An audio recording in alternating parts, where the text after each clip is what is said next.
JNU के छात्र संघ के पूर्व अध्यक्ष कन्हैया कुमार और वाम दलों के नेता जो है अगले महीने से बिहार के चुनावी मैदान में उतरने को पूरी तरह से तैयार हो चुके हैं। आरजेडी के नेतृत्व वाले महागठबंधन में सीपीआई जो है वो अब चाहती है कि वो इस महागठबंधन में रहे, और जिस तरह से कन्हैया कुमार ने कहा है कि वो अगले महीने से बिहार के चुनावी मैदान में पूरी तरह से तैयार है उतरने को लेकर के, ऐसे में बातचीत करने के लिए हमारे साथ मौजूद है विजय कुमार मिश्र।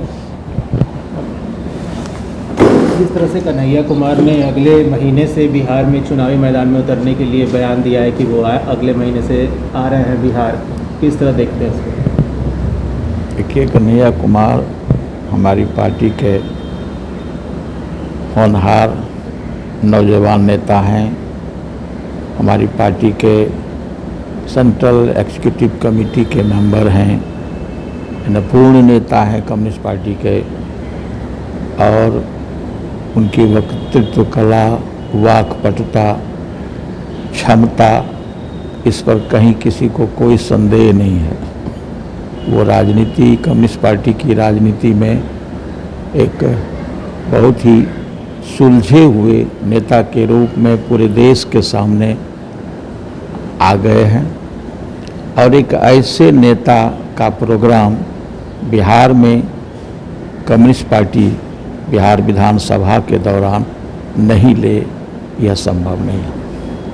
यह तो होगा ही। अब उसका प्रोग्राम कैसे बनेगा, कितने दिनों का प्रोग्राम उनका होगा, कब कब होगा, ये बातें हम लोग आने वाले जो हम लोगों की पार्टी की बैठक है उसमें हम लोग तय करेंगे, और उसके बाद आगे बढ़ेंगे। आरजेडी के नेतृत्व वाले महागठबंधन में सीपीआई शामिल होना चाहती है, ऐसे में क्या लगता है लालू प्रसाद यादव के कुनबे उनको आगे बढ़ने देंगे? देखिए, एक बात बिल्कुल साफ साफ बता दें आपको, सवाल राजद के नेतृत्व वाले कुनबे का सवाल नहीं है कि राजद का नेतृत्व वाला महागठबंधन में हम शामिल होना चाहते हैं।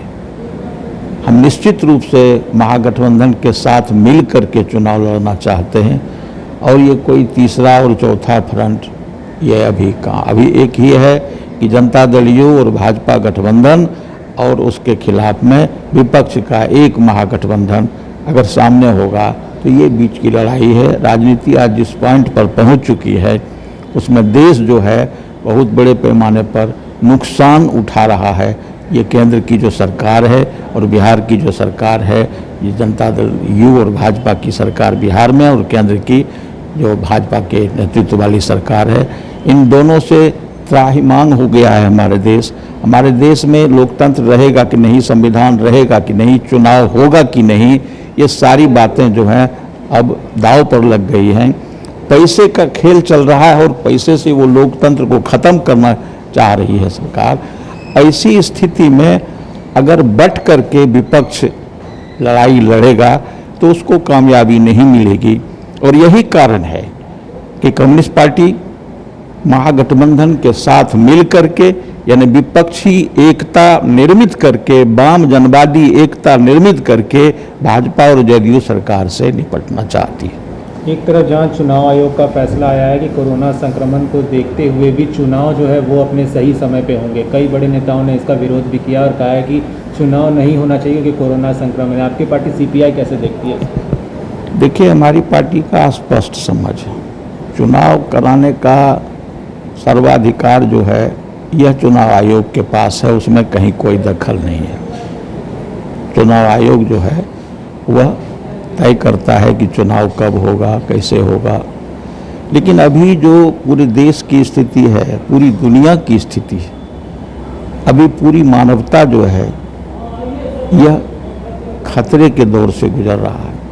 बड़े पैमाने पर कोरोना संकट महामारी जो है हमारे सामने खड़ी है, उससे जान बचाना अभी प्राथमिकता में वही है कि हम उससे बच कैसे जाएं। इसलिए ऐसी स्थिति में जब कोरोना का महामारी हमारे सामने खड़ा है और हम जान बचाने के लिए त्राहिमाम कर रहे हैं, परेशान हैं, दूसरी तरफ अब वर्षा बाढ़ का सिचुएशन होगा, ये भी होगा, तो हमारा पूरा का पूरा प्रशासन जो है यह कोरोना संकट महामारी से निपटने और बाढ़ और की जो समस्या आएगी, आने वाला है अब, इससे निपटने में रहेगी। ये चुनाव कौन करेगा, कौन लड़ेगा, एक सवाल ये है। दूसरा सवाल ये है कि कोरोना संकट के तौर में आम जनता जो है लाइन लगा करके कैसे चुनाव में भाग लेगी? क्या हम बच सकते हैं? क्या हम क्या है फिजिकल डिस्टेंसिंग का जो ये कोरोना के अभी लॉकडाउन का पीरियड हमारा चल रहा है, क्या कभी देख रहे हैं आप ये फिजिकल डिस्टेंसिंग हो सकेगा क्या? चुनाव में तो बड़े पैमाने पर लोग एक सरकार ने, चुनाव आयोग ने तय किया है कि हम 1000 पर एक बूथ का निर्माण करेंगे। अगर 1000 से ज़्यादा मतदाता होंगे तो उसी कैंपस में भी हम दूसरा अपना मतदान करेंगे, मतदान केंद्र की स्थापना करेंगे। तो इतनी बड़ी संख्या में लोगों को जब लोग जमा होंगे, इसका फिजिकल डिस्टेंसिंग हो सकेगा क्या?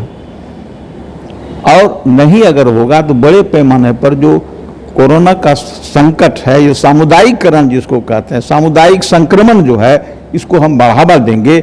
और इसलिए हमारी समझ है, पार्टी की समझ है कि हम इस पर चुनाव आयोग को पुनर्विचार करना चाहिए और इसको ध्यान में रख करके ही आगे बढ़ना चाहिए। एक तरफ जहां कई पार्टियां जो हैं वो वर्चुअल रैली कर रही है, जब कन्हैया कुमार अगले महीने बिहार आ रहे हैं, वो चुनावी मैदान में उतरेंगे, तो किस तरह से चुनाव प्रचार को लेकर के सीपीआई करेगी तैयारी? देखिए, हम लोगों ने चुनाव आयोग को लिखित रूप में दिया है। कम्युनिस्ट पार्टी वर्चुअल रैली के पक्ष में नहीं है। कम्युनिस्ट पार्टी डिजिटल प्रोपेगेंडा के पक्ष में नहीं है, बल्कि उसका विरोध करती है। क्यों? इसलिए कि ये वर्चुअल रैली करने के लिए जितने साधन की जरूरत है, वह साधन सब पार्टी के पास नहीं है। कम्युनिस्ट पार्टी आम लोगों से चंदा वसूल करके, आम लोगों से चंदा करके और चुनाव लड़ती है या राजनीति करती है। हम हर एक पंचायत स्तर में जाकर के टीवी नहीं दे सकते हैं लोगों को। हमारे लोगों के पास, हमारे जो मतदाता हैं, हमारे जो कार्डर हैं, उसके पास स्मार्टफोन भी नहीं है। तो हम ये वर्चुअल रैली कैसे करेंगे? बड़े पैमाने पर धन की आवश्यकता है इसमें। हम ये धन कहां से लाएंगे? इसलिए यह चुनाव के माध्यम से यह चुनाव फार्स होगा और इस चुनाव में लोकतंत्र जो है उसके ऊपर धनतंत्र जो है यह हावी हो जाएगा। यह फार्स होगा चुनाव, यह चुनाव नहीं होगा, यह लोकतंत्र की हत्या होगी। फर्स्ट बिहार से बात करने के लिए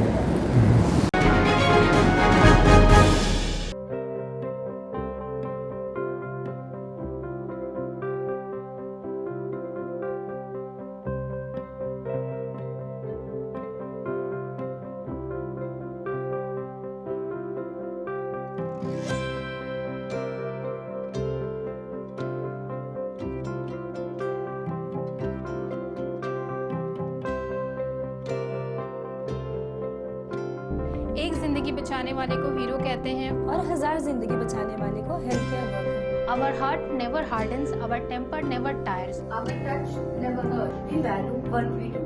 We at Paras work for cause, not for applause. Lockdown के समय, लॉकडाउन के बाद हम हैं आपके साथ।